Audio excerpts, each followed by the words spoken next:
రోజు morning 10 are 11 లోపు video ఇచ్చేవాడిని కావ్యాస్ మీడియాలో. బట్ ఈరోజు అరౌండ్ 1 దాటేసింది. కారణం ఏంటో తెలుసా? జగన్మోహన్ రెడ్డి చెప్పాడు కదా, ఏమని, రాజధాని అనే పదమే రాజ్యాంగంలో లేదు. అసలు గణేష్ గోల్డ్ తాకట్టులో ఉన్న బంగారాన్ని విడిపించి కొనబడును. సంప్రదించండి 9966651144. అసలు రాజధాని అన్నప్పుడు కేంద్రానికి సంబంధం, రాష్ట్ర రాజధాని అనేది రాష్ట్రానికి సంబంధించిన అంశం. ఎన్ని రాజధానులు పెట్టుకుంటారు వాళ్ళ ఇష్టం అని నేను ఏదైతే చెప్పాడో ఫ్యూజులు ఎగిరిపోయినాయి నాకైతే.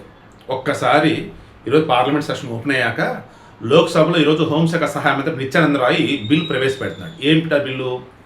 ఓ రకంగా మన పునర్విభజన చట్టానికి సంబంధించి 3వ సవరణలాగా అనుకోవచ్చు. ఇప్పుడు అందులో సెక్షన్ 5లో సబ్సెక్షన్ 2లో వచ్చేసి ఆంధ్రప్రదేశ్కి కొత్త రాజధాని ఉంటుంది అన్నారు. అందులో అమరావతికి క్షమించాలి ఆంధ్రప్రదేశ్కి అమరావతి రాజధానిగా ఉంటుంది అనేది యాడ్ చేస్తున్నారు. సో ఇది 2024 జూన్ 2 నుంచి అమల్లోకి వచ్చింది. దానిని ఆంధ్రప్రదేశ్ అసెంబ్లీ ఏకగ్రీవంగా ఆమోదించింది. దానిని పార్లమెంట్కి పంపారు. ఇక పార్లమెంట్ ఈరోజు ప్రవేశపెట్టారు. రేపు రాజ్యసభలో ప్రవేశపెడతారు. 2 సభలు ఆమోదముద్ర రాష్ట్రపతి గారి దగ్గరికి వెళ్తుంది.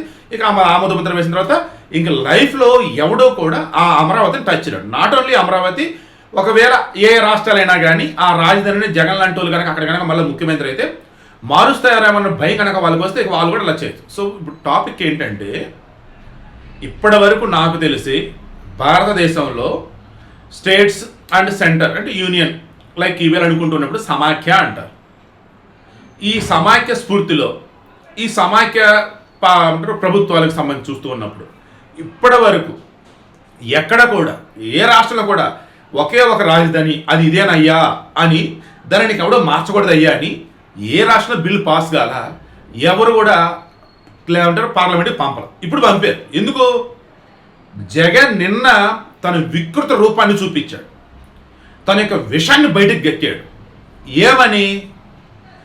ఏ 2024 ఎన్నికలలో అయితే ఘోరంగా ఓడిపోయాడో, ఏ 2024 ఎన్నికలలో అయితే కనీసం ప్రధాన ప్రతిపక్ష హోదా కూడా రాకుండా మూలకు పంపారు జనాలు ఆయన్ని, మరలా వచ్చి అదే పాట పాడుతున్నాడు. ఈసారి నేను చెప్తున్నా, వైసీపీకి కనీసం డిపాజిట్ వచ్చేటట్లు లేవు. ఇప్పుడు 11 గెలిచారు, రేపు వచ్చే సీట్లు పెరగబోతున్నాయి. నాకు తెలిసి 265 263 అన్నో. సో ఆ స్థానాలు కూడా లెక్కేసుకుంటున్నప్పుడు అది కూడా 11 వస్తుంది. ఈ 11 అనేది వైసీపీని వదిలేటట్లేదు. కానీ ఈసారి 11 కూడా రావు. Mark my word, Jaganmohan Reddy ఇప్పుడు కూడా రిలీజ్ కాకుండా నిన్న కూడా రాజధాని అన్నది రాష్ట్రాల అంశం, రాష్ట్ర ప్రజలోని అంశం, కేంద్రం జోక్యం చేసుకోకూడదు. అండ్ ఒకచోట రాజధాని ఉండటం ఏంటి, 3 చోట్ల రాజధానులు ఉంటే డెవలప్ అయిందని చెప్పేసి అదే వితండవాదం. నేను పట్టిన కుందేలుకు 3 కాళ్ళు అనే ఒక మూర్ఖుడు ఎలాగైతే వాదిస్తాడో, ఇక్కడ జగన్మోహన్ రెడ్డి అనే ఓ వ్యక్తి ఓ రకంగా అసలు ఎక్కడా లేనిదాన్ని పట్టకొచ్చి ఇదిగో ఇలాగే ఉండిద్ది, ఇదిగో ఇదే చెయ్యాలి, అసలు దానికి ఎలా జస్టిఫై చేస్తున్నారో నాకు అర్థం కావట్లా. వైసీపీలో ఉన్నటువంటి ఒక్కలైనా చదువుకున్న వాళ్ళు ఉంటే గుండెల మీద చేసుకోండి అయ్యా. ఏ రాష్ట్రానికైనా 3 రాజధానులు ఉన్నాయి. ఆ జమ్మూ అండ్ కాశ్మీర్ 2 ఉన్నాయి అయ్యా, ఓకేనా? శ్రీనగర్, జమ్మూ. అక్కడ కూడా ఏంటి, ఒకటి సమ్మర్లో ఒకటి వచ్చేసి వింటర్లో అన్నట్టు వాతావరణ ప్రభావం అది. ఇప్పుడు మిగతా రాష్ట్రాలకు సంబంధించి ఎక్కడన్నా ఏమన్నా ఉన్నాయా? అదేమంటే సౌత్ ఆఫ్రికా చెప్తాడు. ఆ సౌత్ ఆఫ్రికా యొక్క అది వేరు, అది ఏమంటారు దేశం అది. అండ్ రాజకీయ పరంగా అన్నప్పుడు రకరకాల కారణాలు ఉన్నాయి. ఇప్పటికీ సౌత్ ఆఫ్రికాలో జగన్మోహన్ రెడ్డి ఎప్పుడైతే 3 రాజధానులు అన్నాడో దానికి సౌత్ ఆఫ్రికా ఎగ్జాంపుల్ చెప్పాడు. ఆ రోజు నేను మన కావ్యాస్ మీడియాలో చెప్పా, నా క్యాటలెస్ ఎస్పీ ఛానల్లో కూడా చెప్పా. ఒక దేశానికి 3 రాజధానులు అన్నవి ఒక రకం పెనుభారం ఆల్రెడీ సౌత్ ఆఫ్రికా భరిస్తుంది. అక్కడ నెల్సన్ మండేలా ఉన్నప్పుడు కూడా దాన్ని మారుద్దామని ట్రై చేసినప్పుడు కూడా అవ్వలేదు. ఎందుకంటే రాజకీయపరమైన ఒత్తిళ్లు తప్పక భరిస్తూ ఉన్నారు. ఆంధ్రప్రదేశ్కి వచ్చిన నొప్పి ఏంది? 3 రాజధానులు ఉండాల్సిన అవసరం ఏంటి అసలు? ఆల్రెడీ ఆనాడు మద్రాసు నుంచి బయటకు వచ్చి కర్నూలు రాజధాని అన్నారు. ఆ తర్వాత ఆంధ్ర రాష్ట్రం కదా ఆంధ్రప్రదేశ్ అన్నాడు, హైదరాబాద్ అన్నారు. ఇప్పుడు రాష్ట్ర విభజన జరిగింది, హైదరాబాద్ తెలంగాణకు పోయింది. మరి ఏపీకి రాజధాని కొత్త రాజధాని చెప్పేసి బిల్లులో పెట్టారు. ఆ శివరామకృష్ణ కమిటీ అది అన్నారు.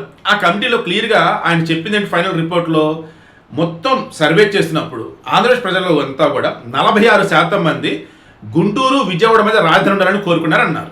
అదే కదా జరిగింది, అదే రాజధాని కదా. ఇప్పుడు ఏమంటాడు జగన్మోహన్ రెడ్డి, 1,00,000 కోట్లు ఒకచోట పెడితే అట్ట మిగతా డెవలప్ కాలేదా అంటాడు. ఏం డెవలప్ కాలేదు? ఇప్పుడు ఒక రాజధాని కొత్తగా నిర్మించుకోవడం అంటే ఓ రకంగా మన చేతిలో ఉన్నటువంటి అక్షయ పాత్ర లాంటిది. నువ్వు ఎలా కావాలో దాన్ని అలా డెవలప్ చేసుకోవచ్చు, ఎలా కావాలంటే అలా నువ్వు దాన్ని నిర్మాణం చేసుకోవచ్చు. అలా చంద్రబాబు నాయుడు చేస్తుంటే అసలు డెవలప్మెంట్ ఏంటో తెలియదు, కన్స్ట్రక్షన్ అంటే తెలియదు, ఓన్లీ డిమాలిషన్ చేస్తుంటే జగన్మోహన్ రెడ్డి ఎందుకు మించి ఏం చెప్తాడు? వైసీపీని సంఖ్య నాకించేశాడు. చివరి అవకాశం రాజధాని అమరావతి అని చెప్పడానికి, అది కూడా జరగొట్టేశాడు.